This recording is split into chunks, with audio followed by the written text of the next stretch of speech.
Good morning students. अभी मैंने कल आपको बताया था समाकलन के बारे में प्रतिस्थापन विधि द्वारा। आज आपका जो है कुछ मानक समीकरण समाकलन है, जैसे कुछ रूप में आपको दिया रहेगा उसको आपको निकालना है। लाइक जैसे आपको दिया गया, हम ये बताते हैं कुछ अनुच्छेद के माध्यम से।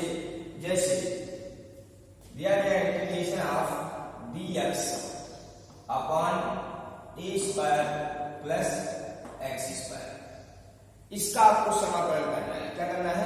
इसका समाकलन करना है। ठीक, तो ऐसे पदों का समाकलन करने के लिए देखिए कुछ अभी हमारे पास कोई सूत्र नहीं बना। अब यहां से क्या करेंगे? लेट अगर x को हम मान लें 80, क्या मान लें? 80। अब इसका जब समाकलन करेंगे, अवकलन करेंगे तो ये जाएगा 1 इक्वल a और dt बाई dx, अर्थात dx इक्वल हो जाएगा a dt, या ये कह सकते हैं कि dx अपॉन a। चलिए ऐसे जाने dx का मतलब लिखिए, ठीक है। तो dx बराबर हो गया इतना।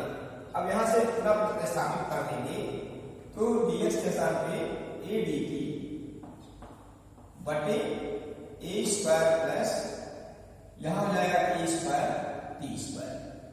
ठीक, a स्क्वायर t स्क्वायर। अब यहां से a स्क्वायर कॉमन ले लेंगे तो a बटे a स्क्वायर कॉमन हो गया। Integration of dt by 1 plus t square. ठीक, तो जब इसका समाकलन करेंगे तो हमारा क्या हो जाएगा कि 1 अपॉन a, एक कट गया, और इसको बोलते हैं tan inverse t, tan inverse t, क्योंकि ये tan इनवर्स का है।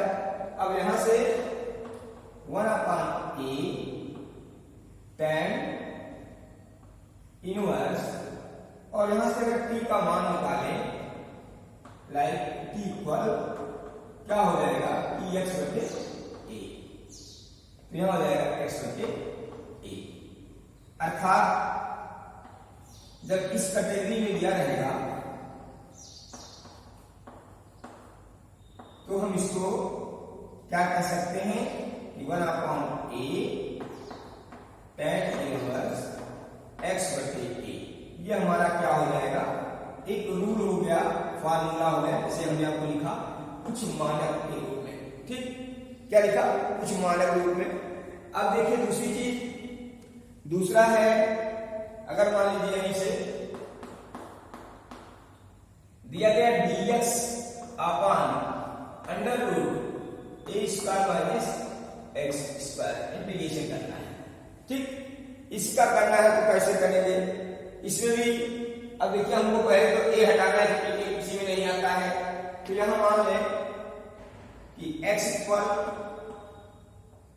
a साइन थीटा मान लें, a साइन थीटा।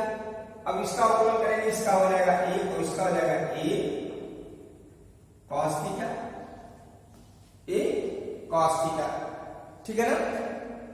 ये बात समझ में आ रही है कि a जब इसका अवकलन करेंगे तो हो जाएगा a cos थीटा, अर्थात और d थीटा बाय dx, तो dx करने हो जाएगा a cos theta d theta. ठीक है, यहां से हम थीटा का मान निकालें, थीटा इक्वल हो जाएगा साइन इनवर्स x बटे a। ठीक, अब मान रख देते हैं। जब मान रखेंगे dx अपॉन क्या हो जाएगा? Under root a square minus a sine square theta, और यहां मान रख देंगे a cos theta d theta. ठीक है, अब यहां से a cos theta d theta upon a से कॉमन निकालेगा तो ये हो जाएगा 1 माइनस साइन स्क्वायर थीटा, एक कैंसिल हो गया, belong that cos theta d theta upon ये भी हो जाएगा cos थीटा, तो इसका डी हट जाएगी, एक हो गया, अर्थात यहां से क्या हो जाएगा कि थीटा डी थीटा अर्थात इसका हो जाएगा थीटा, थीटा का मान करते हैं, यानी हो जाएगा क्या कि साइन इनवर्स x बाई ए, क्या हो जाएगा साइन इनवर्स x बाई ए। ठीक है, तो इस तरह से नहीं दिख रहा है होगा। अब इसमें इसके लिए जब हम करेंगे तो हमारा मान लो क्या हो जाएगा कि यहां एक सूत्र हो गया कि इसका बराबर हो जाएगा साइन इनवर्स x बटे ए, ये हमारा दूसरा सूत्र हो गया। ठीक, तो ये पहला सूत्र और ये दूसरा सूत्र हमको मिला। अब इसके अंतर्गत एक चीज और देख लेते हैं, यहां है अगर मान लीजिए कि दिया गया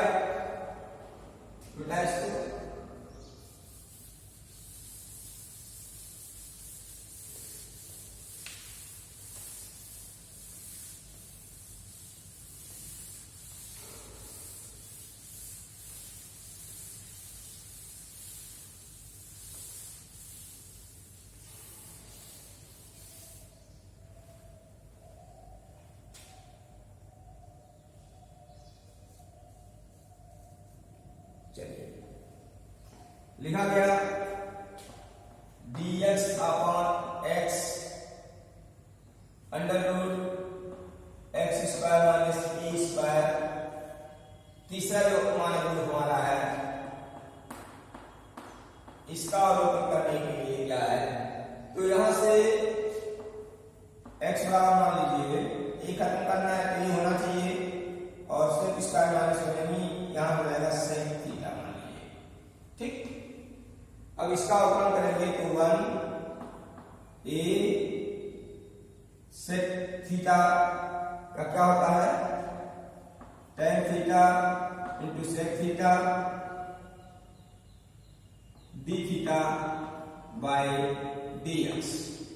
अब इसका जब डी एक्स करने हो जाएगा ए tan थीटा और सेक थीटा। ठीक, मान खाते रख दीजिए यहां से, तो जब रखेंगे तो a tan थीटा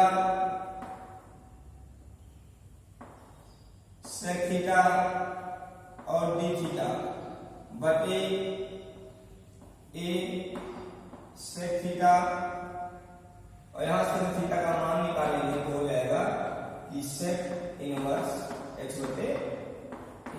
ठीक, अब ये हो गया सेक और यहां से हमारा हो जाएगा under root A square sec square theta minus A square.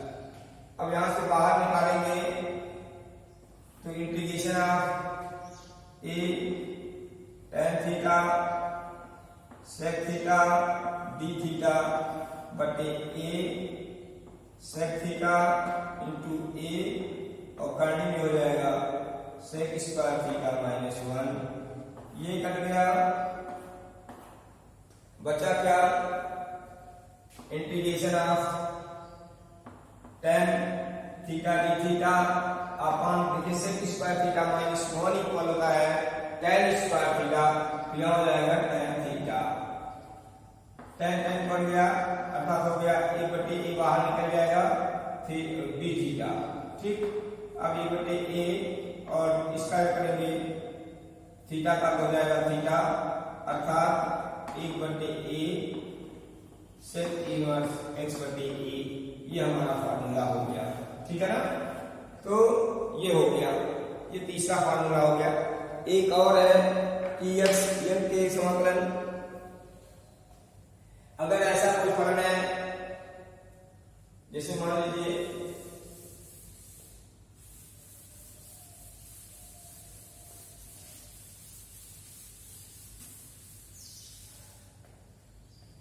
ये हमारा है x n के फलन का समाकलन, x पावर n के अवकलन का समाकलन, ये फलन का समाकलन के फलन का समाकलन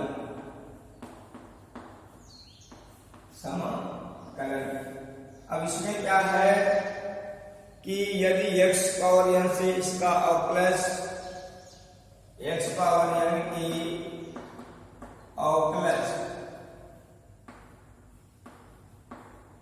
x पावर n माइनस 1 से गुणा के रूप में, ठीक है, गुणा के रूप में, गुणा हो कब, गुणा हो तब x पावर n को p मानकर समाकलन करते हैं, ठीक है ना। कहने का तात्पर्य है अगर जिस फलन का हमको समाकलन करना है उस फलन का और उसके अवकलज का गुणा हो तो फलन को हम t मान करके उसका समाकलन करेंगे। जैसे आइए देखते हैं, पहला समाकलन करते हैं, एक उदाहरण के रूप में समझने की कोशिश करते हैं।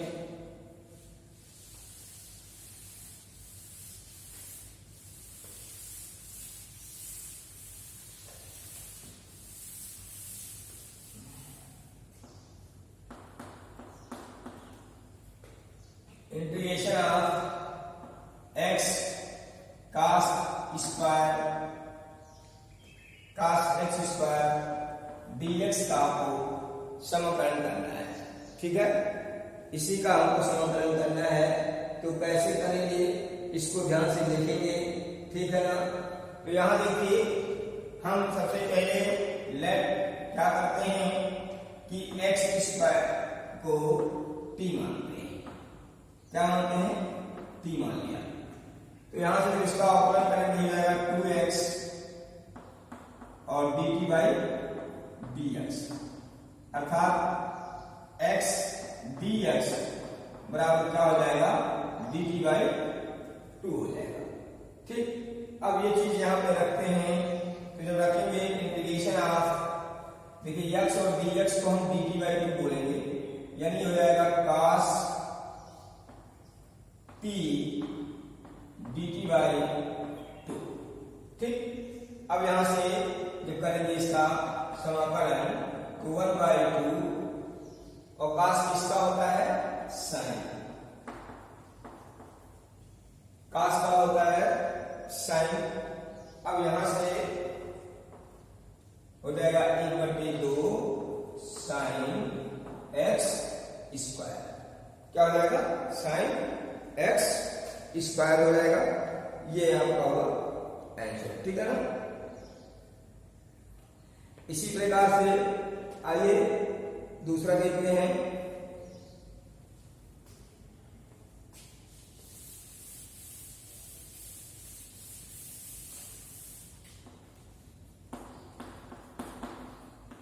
एग्जाम्पल नंबर 2 देखते हैं। इसमें क्या है, x³ under root x square minus 4 के x के सापेक्ष मान करके निकालना है, ठीक है ना। तो आइए देखते हैं, लिखा है x³ under root x square minus 4 integration of dx, ठीक। अब इसमें क्या है, इसको t मान लें, x square minus 4 equal t, तो यहां से जाएगा 2x equal dt by dx, तो x इंटू dx बराबर क्या हो जाएगा, dt बाई 2, और यहां से x स्क्वायर बराबर क्या हो जाएगा, t प्लस 4, ठीक हो जाएगा ना। अब देखिए यहां से हम ऐसे लिख सकते हैं इसको, x स्क्वायर ठीक, into under root x square minus 4 into x dx लिखना गलत ना होगा। अब देखिए इसको क्या हो जाएगा कि t प्लस 4 हो जाएगा और इसको अंडर रूट t हो जाएगा और dt बाई 2 हो गया। ठीक है, dt बाई 2 हो जाएगा। अब देखिए तो दूसरी, अब इसमें क्या करेंगे कि हम इसका ऐसे भी कर सकते हैं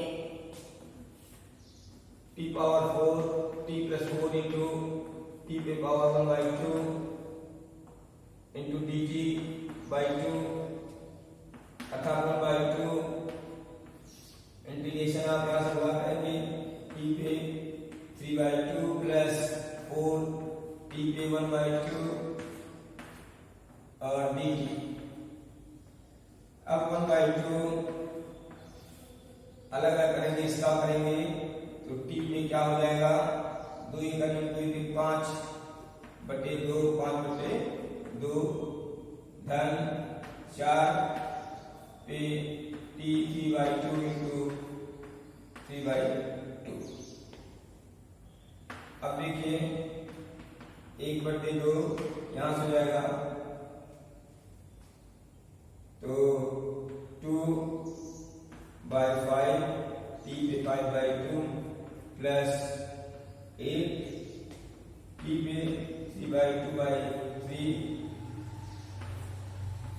अब यहां से 2 कॉमन ले लेंगे तो बचेगा क्या कि 1 बाई 5 t पे 5 बाई 2 प्लस 4 बाई 3। अब दोनों कैंसिल हो गया, ये आपका होगा आंसर। ठीक है ना, इस तरह से हम इस क्वेश्चन को सॉल्व करने की कोशिश करेंगे। अब t का मान रख देंगे क्योंकि t हमारा नहीं, t का मान क्या आया था ये रख देंगे t की जगह पर। ठीक है, तो आंसर मिल जाएगा। ठीक है, आइए चलते हैं एक्सरसाइज पे।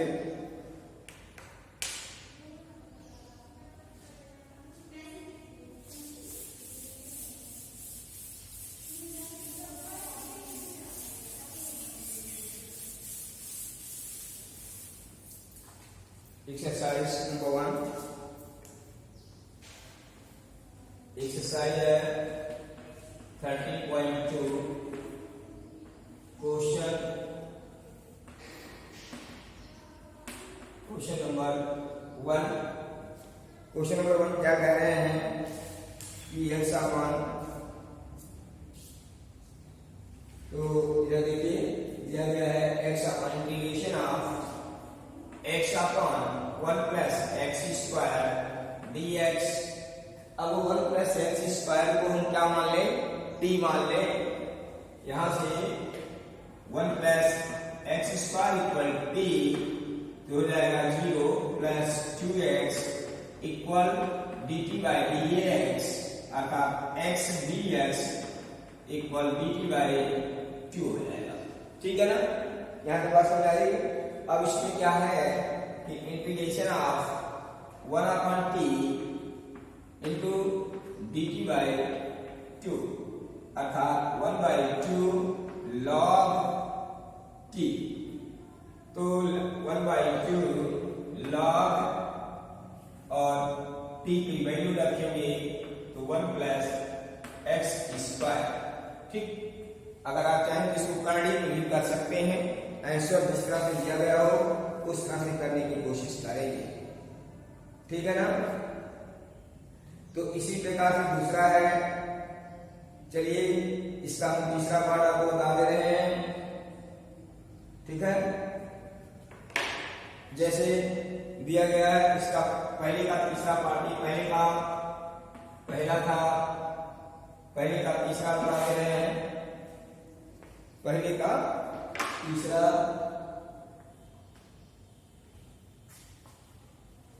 नहीं, तीसरे का पहला, सॉरी पहले का तीसरा नहीं,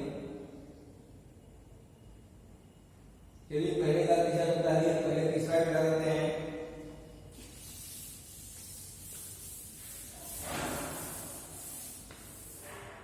क्या दिया गया, x e to power x square and dx। यहां से x स्क्वायर को t मानते हैं तो क्या हो जाएगा 2x equal dt by dx, तो x dx equal dt by 2। अब यहां से हल करेंगे तो e to power t into dt by 2 हो जाएगा। इसका समाकलन e टू पावर t 1/2 हो जाएगा, 1/2 e to power x square, this answer. ठीक है ना। नेक्स्ट क्वेश्चन कहते हैं, दूसरे का पहला बता दे रहे हैं।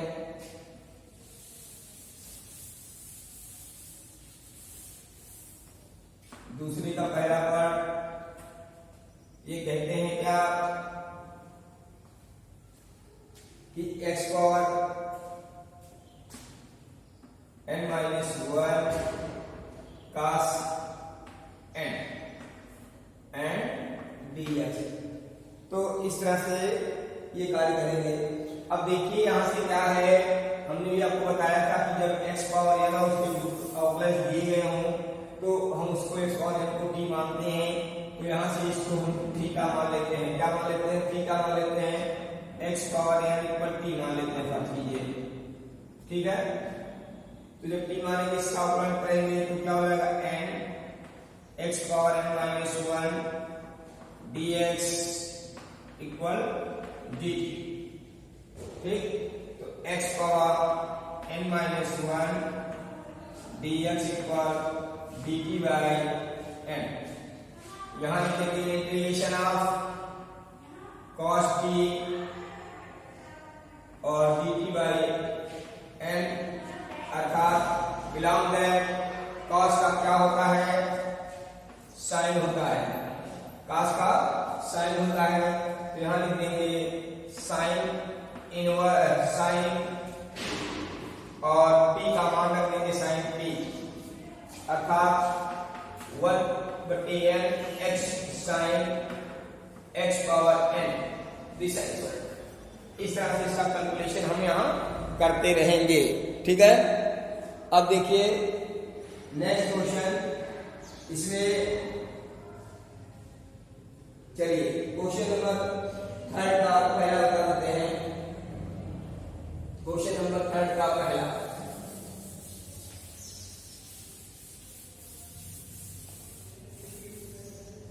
Question number 3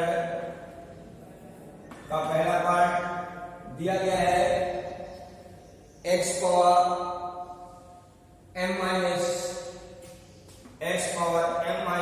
1 upon under root 1 minus x power m, ये दिया गया है। इसी का हमको सॉल्यूशन लिखना है, तो इंटीग्रेशन ऑफ dx। अब यहां से देखिए इसको हम क्या मान लें, t मान लें। क्या मान लें, t मान लें। तो 1 minus x power m equal t। तो जब इसको t मान लेंगे तो यहां से इसका 0 हो जाएगा, माइनस m और x power m minus 1 equal dx equal dt, अर्थात x power m minus 1 dx equal हो जाएगा माइनस dt बाई m। ठीक, अब यहां से इंटीग्रेशन ऑफ क्या हो जाएगा, 1 अपॉन p पे 1/2 और माइनस dt बाई m। तो 1 अपॉन m कॉमन हो जाएगा माइनस, और इसका हो जाएगा t पे माइनस यानी प्लस 1/2, क्योंकि देखिए ऊपर जाएगा तो माइनस, अच्छा 1 मिनट और थोड़ा सा संशोधन कर देते हैं। ये हो गया और dt हो गया। यहां से करेंगे इसका तो t पे 1/2 हो जाएगा, बटे 1/2, अर्थात -2m और p पे हाफ एंगल। ठीक, अब इसका जब करेंगे तो हो जाएगा -2m और t की जगह पर क्या मान लेते हैं 1 - m x cos m under root this answer. ठीक है ना। तो इस तरह से हम इसको सॉल्यूशन में हल करने की कोशिश करते रहेंगे। ठीक है ना। आइए अब इसको लगाएंगे, जब नहीं समझ में आएगा फिर पूछेंगे। ठीक है ना। जितना भी क्वेश्चन होगा वो आप सॉल्व करेंगे। ठीक, ओके, थैंक यू।